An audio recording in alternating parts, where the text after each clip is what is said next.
Hindi pa man lumilipas ang 5 minuto, agad nang narespondihan at naaresto ng San Miguel Municipal Police Station ang isang lalaking nagbabanta habang armado ng baril matapos ang agarang ulat mula sa komunidad.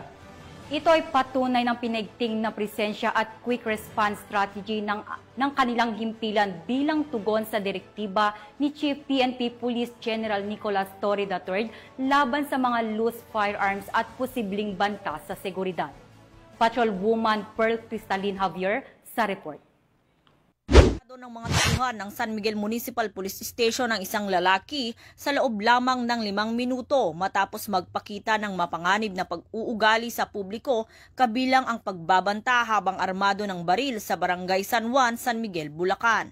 Kinilala ni Police Lieutenant Colonel Joey Louie Bilaro, Acting Chief of Police ng naturang istasyon, ang suspect na si alias MJ, isang negosyante, 43 anyos at residente ng Barangay San Juan, San Miguel, Bulacan. Ayon sa ulat, dakong alas 9 ng gabi nang maaresto ang suspect matapos makatanggap ng tawag ang mga otoridad mula sa isang concerned citizen. Batay sa salaysay ng mga saksi, sinadya umanong ikinasa ng suspect ang kanyang baril sa harap ng publiko habang nagbabanta ng pananakit.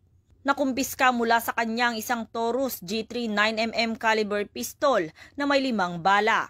Nahaharap ang akusado sa kasong alarm and scandal, grave threat at paglabag sa RA 10591 o Comprehensive Firearms and Ammunition Regulation Act.